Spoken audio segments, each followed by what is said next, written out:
혹시 베스킨라빈스 31 아이스크림 좋아하십니까? 어떤 아이스크림 좋아하세요? 저는 램보우 샤베트를 무척이나 좋아합니다. 문득 말씀을 준비하면서 말씀을 이렇게 골라 먹으면 안 되겠다라는 마음이 들더라고요. 내가 원하는 말씀, 내가 먹고 싶은 말씀, 그것만 내가 반응하고 붙잡는 게 아니라 하나님께서 이 말씀 속에서 주시고자 하시는 그 하나님의 뜻, 그 말씀을 붙잡아야겠다라는 그 마음을 주셨는데요.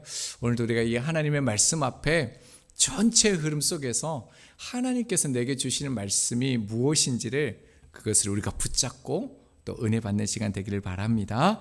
자, 우리가 요한복음 18장에 와 있는데요. 예수님께서 잡히시기 전날 밤 기드론 시내를 건너 동산으로 제자들과 함께 가셨다라고 말씀하셨습니다. 이 의미가 무엇이었습니까? 죄로 인해서 생명의 땅이죠. 인간이 가장 완전한 그곳, 가장 행복한 그곳, 에덴 동산에서 쫓겨난 인간들을 위해서 예수님께서 십자가의 온전한 순종을 통해서 이제 하나님의 그 동산으로 가는 길을 열어주셨다는 것을 전하는 곳이었죠. 자, 그리고 난 다음에요. 예수님을 잡으러 온 군사들과 무리에게 누구를 찾느냐라고 예수님께서 말씀하셨죠. 그때 무리들은요, 나사렛 예수라 하거늘이라고 말합니다. 그때 예수님께서 뭐라고 말씀하셨습니까? 내가 바로 나사렛 예수다, 이렇게 말을 해야 되는데요, 그렇게 말씀을 하지 않으셨죠. 뭐라고 하셨습니까? 내가 그니라 하시니라 라고 말씀하셨습니다. 에고에임이었죠. 내가 하나님이다 라고 하신 것입니다. 하나님의 자기 소개 칭호이지요. 자, 이 말을 들은 군사들 그리고 수많은 무리들은요, 하나님의 그 신적 권위를 느끼고 땅에 쓰러집니다. 자, 그런데요, 예수님께서는 신적 권위, 예수님의 그 권능과 능력을 사용하시면 안 됩니다. 그렇게 되면요, 잡혀가실 수도 없게 되어지고 십자가도 지실 수 없게 되어지기 때문이죠. 자, 그러나 주님께서 지금 이때 신적 권위, 그 주님의 능력을 나타내신 것은 자신이 살고자 함이 아니었죠. 자신을 위한 것이 아니었죠. 제자들 때문이었습니다. 자, 9절 말씀을 봅니다.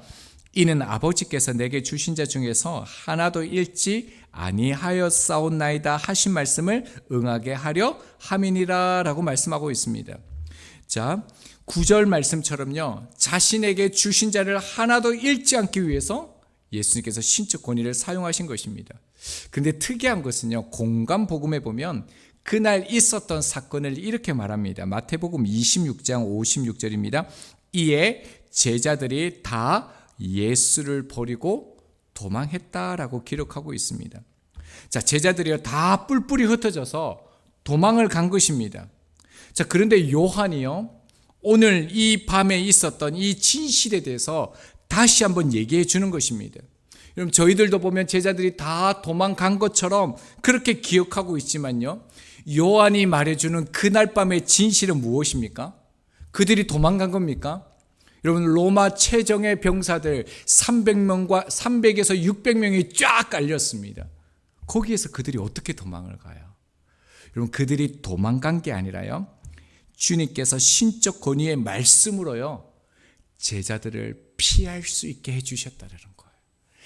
그 주님께서 그들을 보호하셨다는 것을 요한은 이 장면을 통해서 자세하게 우리 가운데 그날 밤에 진실을 보여주는 것입니다. 자, 그때요, 어떤 일이 일어납니까? 참 흥미로운 일이 일어나는데요, 10절 말씀입니다. 이에 시몬 베드로가 칼을 가졌는데 그것을 빼어 대제사장의 종을 쳐서 오른편 길을 베어버리니 그 종의 이름을 말고라. 자, 베드로가요, 칼을 뺐습니다. 대제사장의 종 말고의 길을 베어버리는 그 사건이 순식간에 일어나게 되어집니다. 성경에서 보면요, 베어버리니라고 얘기하고 있습니다. 이게 그러니까 살짝 이렇게 지나간 그것을 말하는 게 아니라 기가 완전히 베어졌다라는 거예요. 끊어졌다라는 단어가 이 베어졌다라는 것입니다. 자, 그러자 주님께서 뭐라고 말씀하십니까? 11절이요. 예수께서 베드로더러 이르시되 칼을 칼집에 꽂으라 라고 말하고 있습니다. 칼을 쓰지 말라는 것이죠. 다시 그 칼을 넣어라라고 얘기하십니다. 자, 그리고 난 다음에요. 아버지께서 주신 잔을 내가 마시지 아니하겠느냐 하시니라라고 말씀합니다. 하나님께서 주신 잔이 있는 거예요. 내가 그 잔을 어찌 마시지 않겠느냐라고 하십니다. 이 잔은 무엇입니까? 그리스도 예수 그리스도께서 겪어야 할 순환을 의미하죠. 마가복음 14장 36절입니다. 이르시되 아빠 아버지여 아버지께서는 모든 것이 가능하오니 이 잔을 내게서 옮기시옵소서. 그러나 나의 원대로 마옵시고 아버지의 원대로 하옵소서 하시고 라고 말씀합니다. 그러니까 예수님의 잔은 십자가입니다. 그리고 예수님의 이 땅에서의 사역의 최종 목적은 결국 십자가임을 분명하게 드러내시는 것이죠. 자, 그런데 흥미로운 게 하나 있어요. 공간복음에는 지금 이 동산에서 있었던 이 사건을 겟세마네 동산의 기도라고 말하고 있습니다. 여러분, 겟세마네 동산에서 예수님께서 그 땀방울이 핏방울이 되도록 기도하신 그 사건이 얼마나 중요합니까? 여러분, 그토록 주님께서 기도하셨던 그 시각. 그런데 여러분, 요한복음에는요 그걸 생략했습니다. 요한은 기록해 두지 않았습니다. 요한은 왜 그토록 중요한 예수님의 그 겟세마네 기도를 요한복음에서 소개하지 않았을까요? 자, 그 이유는요. 자, 예수님의 제자 중에서 마지막까지 살아남은 그 제자가 누구냐면 이 요한복음을 기록한 사도 요한입니다. 마지막 생존자죠. 예수님과 함께했던 예수님의 생생한 그 모든 것을 알고 있는 유일한 사람이 이 사도 요한이었습니다. 그런데 이 당시에 어떤 일이 있었냐면요. 예수님을 믿는 자들이 그 로마로부터 박해와 핍박이 있었습니다. 수많은 공격들이 있었습니다. 이때 지금 사도 요한이 마지막으로 그들 가운데 말하는 게 뭐냐면 그 하나님 아버지의 뜻을 성취하시기 위해서 십자가의 죽음을 스스로 택하시는 그 자발적인 순종, 적극적으로 하나님의 그 십자가를 지셨음을요 보여주고 있다는 겁니다. 지금 요한이 강조하는 것은 뭐냐면 겟세마네의 기도가 아니라 하나님의 나라가 어떤 나라인지, 하나님의 나라가 어떻게 세워지는지 이 로마의 핍박과 이 고난 가운데 똑똑하게 그 마지막 성도들에게 자기가 본 것을 얘기하고 있다는 것입니다. 자, 그래서 10절 말씀을 보면요. 이에 시몬 베드로가 칼을 가졌는데 그것을 빼어라고 말하고 있습니다. 요한이 얼마나 이 장면을 생생하게 기록하고 있냐면요. 마태와 마가는 어느 쪽 귀인지 언급하지 않습니다. 그냥 귀만 잘렸다라고 얘기하고 있습니다. 근데 누가와 요한은요. 오른쪽 귀를 잘랐다고 아주 구체적으로 이 사건을 생생하게 말하고 있습니다. 자, 지금 이 사건은 베드로가 예수님을 지키려는 시도이죠. 예수님을 위해 목숨까지도 버리겠다는 결심의 모습으로 우리가 알고 있지 않습니까? 지금 로마 군대 최정예 부대가 와 있고요. 바리새인들과 대제사장의 그 아래 사람들이 수많은 무리가 있습니다. 그런데도요. 11명의 제자 중에 한 명 베드로가 어떻습니까? 로마 군대 앞으로 나간 겁니다. 그것도 완전 장대 칼도 아니고요. 조그마한 단도 이런 칼을 들고 나간 것입니다. 여러분, 그러나 지금 베드로가 주님 앞에서 한 이 행동은요, 이 용기는 주님을 사랑하는 행동이 아니라는 거예요. 그래서 여러분, 이 베드로의 행동을 보면서 하나님의 나라가 어떻게 세워지는지를 예수 그리스도의 모습과 우리가 비교하여서 보아야 됩니다. 지금 이 베드로의 행동은요, 주님을 위한 행동이 아니라 자기 자신을 위한 행동입니다. 요한복음 13장 37절입니다. 베드로가 이르되 주여 내가 지금은 어찌하여 따라갈 수 없나이까 주를 위하여 내 목숨을 버리겠나이다 라고 얘기합니다. 저는 이 고백이 베드로의 진심이라고 믿습니다. 여러분, 그 마음이 없는데 자신의 생명을 걸고요, 이런 행동은 할 수 없을 것 같습니다. 그런데요, 놀라운 것은 주님께서 베드로의 이 고백에 대해서 뭐라고 말씀하셨냐면요, 닭 울기 전에 네가 3번 나를 부인하리라 라고 말씀하셨습니다. 그리고 실제로요, 누가복음 22장 60절 61절입니다. 베드로가 이르되 이 사람아 나는 네가 하는 말을 알지 못하노라. 아직 말하고 있을 때에 닭이 곧 울더라. 주께서 돌이켜 베드로를 보시니라고 누가복음은 아주 자세하게 예수님의 말씀이 어떻게 이루어졌는지, 그리고 예수님이 베드로를 주목하여 보고 있었다는 것을 우리 가운데 말하고 있습니다. 여러분, 그러니까요, 베드로가 지금 군대 앞에서 칼을 뽑아서 주님 앞으로 뛰어나갈 수 있었던 이 용기는 어디로부터 나온 겁니까? 당연히 앞서 있었던 예수 그리스도의 신적 그 권위 때문에 그렇습니다. 예수님께서 말씀 한마디 하셨어요. 근데 온 무리들과 군대들이요 다 뒤로 나가 떨어졌습니다. 여러분, 베드로는 이 모습을 보고요, 여전히 자신들의 그 야망을 위해 주님을 지키려고 했다라는 것입니다. 지금 마지막 순간까지도 베드로는요, 정치적인 메시아로 주님을 세우려고 했던 것이죠. 마태복음 16장 23절입니다. 예수께서 돌이키시며 베드로에게 이르시되, 사탄아, 내 뒤로 물러가라. 너는 나를 넘어지게 하는 자로다. 네가 하나님의 일을 생각하지 아니하고 도리어 사람의 일을 생각하는도다 하시고라고 말씀합니다. 여러분, 그러니까요, 하나님의 나라를 세워가는데 하나님의 방식이 있고 인간의 방식이 있다라는 거예요. 하나님의 일을 생각하지 아니하고 사람의 일로 하는 게 있다라는 것입니다. 자, 그러니까 지금 베드로의 열심은 어떤 열심입니까? 정말 하나님의 나라를 세우는 그 열심입니까?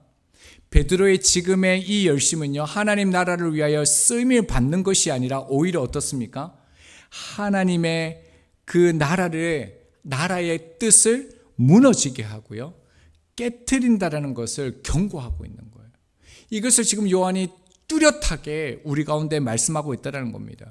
여러분, 우리가 그리스도를 따를 때요, 열심이 없는 것도 분명히 문제입니다. 우리 그리스도를 따를 때 정말 열정을 다해야 됩니다. 정말 온 마음을 다하고 뜻을 가지고 주님을 따라야 합니다. 그러나 그 열심이 잘못된 방향으로 가는 것도 문제라는 것을 우리가 기억해야 되는 것이지요. 자, 왜 그러냐면요, 우리 10절 하반절을 다시 봅니다. 대제사장의 종을 쳐서 오른편 길을 베어버리니 그 종의 이름은 말고라. 요한복음을 보면 좀 공간복음과 다르게 특이한 게 좀 많습니다. 앞으로 계속 그런 장면들이 나오는데요, 요한복음에서만 유일하게 이 말고의 이름이 등장한다는 겁니다. 다른 공간복음을 보면요, 말고의 이름이 나오지가 않습니다. 말고는요, 대제사장도 아니에요, 바리새인도 아니고 서기관도 아니고 뭐 천부장도 아니에요. 그냥 뭡니까? 부리는 종 하나예요. 그런데 굳이요, 말고의 이름을 써야 될까요? 그리고 이 중요한 예수님이 잡혀가시는 이 구속사적인 이 중요한 이 시점에 이 말고 종, 이 사람과 십자가랑 무슨 상관이 있기 때문에 이 말고의 이름을 썼을까요? 여러분, 이 말고 안에 중요한 메시지가 있습니다. 자, 이 말고라는 이름이 헬라어의 그 뜻을 보면 뭐라고 되어 있냐면 왕국이라는 뜻도 있지만요, 왕이라는 뜻으로 사용되어 있습니다. 자, 18장 37절을 여러분 보시면요, 빌라도가 이르되 그러면 네가 왕이 아니냐라고 묻죠. 자, 그러니까 예수님께서요 대답하시되 네 말과 같이 내가 왕이니라. 내가 이를 위하여 태어났으며 이를 위하여 세상에 왔나니 곧 진리에 대하여 증언하려 함이로라. 무릇 진리에 속한 자는 내 음성을 듣느니라 라고 말씀합니다. 여러분, 왕이 누구입니까? 예수 그리스도예요. 주님이 내가 왕이니다 라고 말하고 있다는 겁니다. 여러분, 요한이 지금 뭘 보여주고 싶은지 보이십니까? 주님이 왕이신데요, 그러니까 칼을 들고 이 베드로가 칼로 베어버린 것은 그냥 대제사장의 종의 기가 아니다라는 거예요. 주님의 뜻, 왕의 권세를 베어버린 것과 같다라는 메시지가 있다라는 거예요. 지금 예수 그리스도께서 하나님을 영화롭게 하기 위해서, 하나님의 나라를 세워가기 위해서 그 구속사적인 십자가의 길로 나아가는데 베드로가 어떻게 했다고요? 그 하나님의 그 뜻을 잘라버렸다라는 거예요. 깨뜨려 버렸다라는 거예요. 그래서 예수님께서 뭐라고 말씀하시냐면 마태복음 26장 52절입니다. 이에 예수께서 이르시되 내 칼을 도로 칼집에 꽂으라. 칼을 가지는 자는 다 칼로 망하느니라 라고 말씀합니다. 여러분, 이 칼로 망하는 것은 뭡니까? 주님의 뜻, 왕의 권세를 베어버린 것과 같다라는 거예요. 지금 예수 그리스도께서 하나님을 영화롭게 하기 위해서, 하나님의 나라를 세워가기 위해서 그 구속사적인 십자가의 길로 나아가는데 베드로가 어떻게 했다고요? 그 하나님의 그 뜻을 잘라버렸다라는 거예요. 그래서 예수님께서 뭐라고 말씀하시냐면 마태복음 26장 52절입니다. 이에 예수께서 이르시되 내 칼을 도로 칼집에 꽂으라. 칼을 가지는 자는 다 칼로 망하느니라 라고 말씀합니다. 여러분, 칼을 가지는 자는요 다 칼로 망한다라고 하십니다. 주님께서 하시는 말씀이 무엇입니까? 칼을 들고 주님을 잡으러 온 무리나 칼을 들고 주님을 지키려고 한 베드로나 똑같다라는 거예요. 예외 없이 둘 다 이 모든 무리가 하나님 나라를 세워가는 모습이 아니다라는 거예요.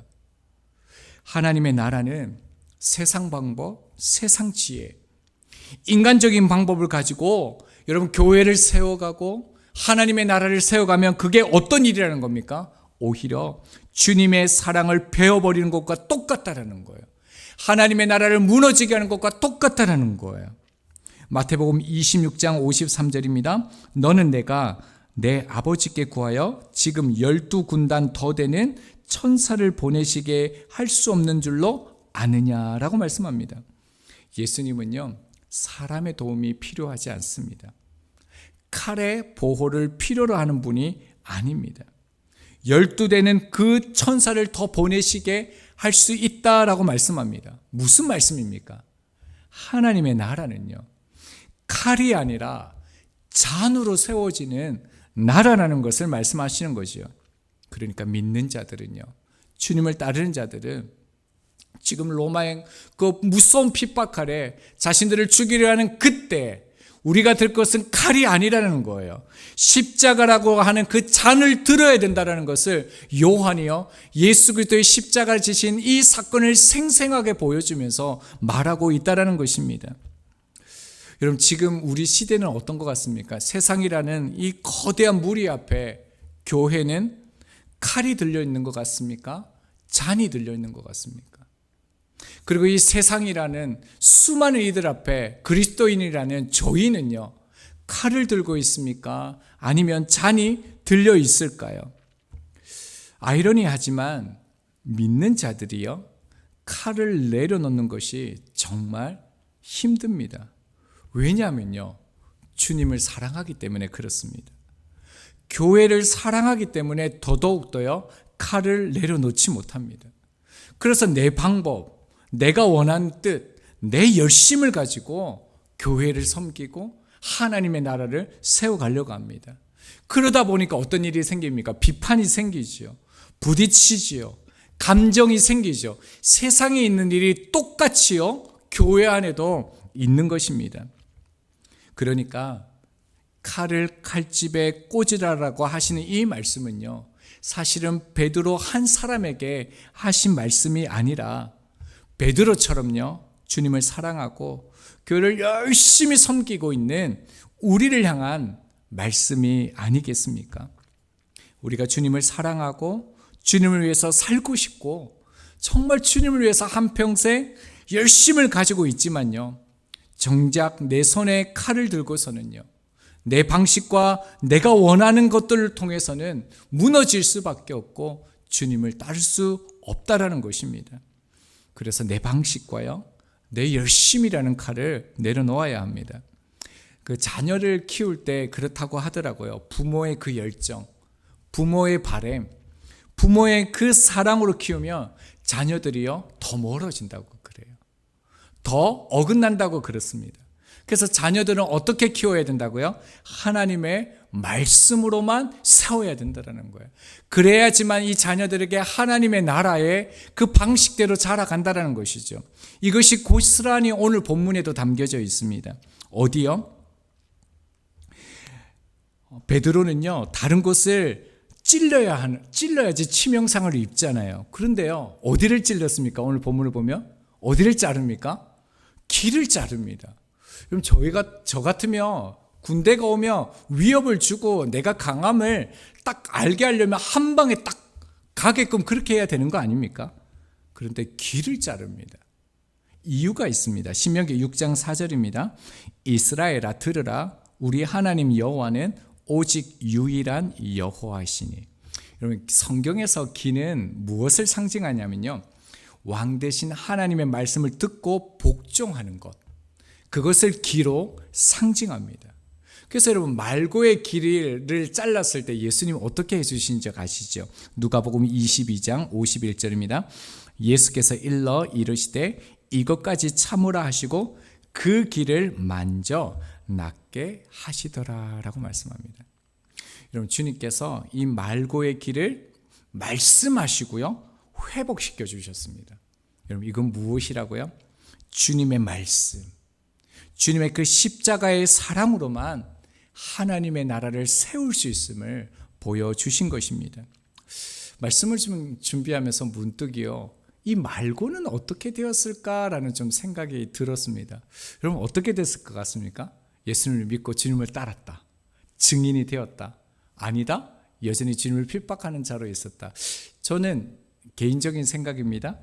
주님을 믿고 따랐을 것 같아요. 그 근거를 어디서 찾았냐면, 요한복음은 다른 복음보다 가장 늦게 지어졌습니다. 그러니까 이때는 예수님을 믿는 그런 공동체가 이미 형성되어져 있었습니다. 그러니까 수많은 증인들이 나타나고 있었던 것이죠. 그러니까 요한이 의도적으로 말고의 이름을 강조하는 것은요, 하나님의 나라를 어떻게 세워가는지를 이 증인, 모두가 알고 있는 이 증인을 드러내어서 강조하고 있는 것은 아닐까라는 생각이 들었습니다. 여러분, 자신을 죽이러 오는 사람을요, 오히려 어떻게 해요? 살려주고 고쳐주는 이 놀라운 하나님의 사랑에 그가 변하지 않았겠습니까? 그래서 요한은요, 그 당시에 무서운 핍박 가운데 너희는 항거하지 말고 폭력으로 그들 앞에 서지 말고 이 말고를 고쳐주신 예수 그리스도의 그 하나님의 나라를 세워가는 그 방법을 따라야 된다는 것을 이 말고를 통해서 보여주지 않았을까라는 생각이 들었습니다. 저희는요, 동일하게 예수님처럼 하나님의 나라, 하나님의 동산으로 그 길을 걸어가고 있습니다. 내 속에 칼을 숨기고요, 내가 원하는 거, 그 칼을 빼들고 그 하나님의 나라를 세워갈 수 없다라는 사실입니다. 오히려 내 방식으로, 내가 원하는 익숙한 방법으로 주님의 나라를 세워가면 오히려 주님을 부인하게 되는 것이죠. 저희들이 우리가 빼든 칼을 칼집에 꽂을 수 있기를 바랍니다. 이 길을 걷는 동안 우리가 반드시 매 순간마다 기억해야 되는 것은 내 방식으로, 내 생각으로 갈 수 있는 동산이 아니다라는 것입니다. 이 길은 십자가를 본받아서 나도 나를 부인하면서 희생의 잔을 들고 가야 하는 것이죠. 하나님이신 주님이 힘이 없으셔서 잡히신 것이 아닙니다. 주님은 십자가를 지시기 위해서 붙들리셔야 되셨기 때문에 조롱당하시는 그런 나사렛 예수셔야만 했습니다. 전능하신 그 하나님이셨던 그분이 나약한 인간이 되셔서 우리를 구원하기 위해서 십자가를 지신 것이죠. 주님은 자기를 지키기 위한 기적이 아니라요, 자기를 죽이려고 잡으려고 온 자를 위해서 살리는 기적을 베푸셨습니다. 그렇게 원수를 구원해 내신 것이죠. 여러분, 이것이 주님의 방법입니다. 헨리 나우엔이 욕망은 상향성의 삶을 추구하고 소명은 하향성의 삶을 쫓는다라고 얘기했습니다. 그의 책 그 탕자의 교양에 보면 하나님의 무조건적인 사랑과 용서를 끊임없이 강조합니다. 그러면서요, 세상의 인정 그리고 성공을 추구하는 상향적인 삶에서 벗어나 하나님 품으로 돌아가는 하향적 그 여정을 말하고 있습니다. 그것이 무엇입니까? 칼이 아니라 잔이라는 것입니다. 저희도 우리가 하나님의 나라를 계속 세워갈 건데요, 또 이웃을 사랑할 것이고요, 성도를 사랑하며 또 교회를 세워갈 것인데, 내 뜻, 내 방식, 내 생각, 내 익숙함이 아니라요, 끝없이 자신을 낮추신 그 주님을 닮아서 말씀으로 그 주님의 사랑을 배워감으로 그 사랑을 나타낼 수 있는 저희들이 되기를 소망합니다.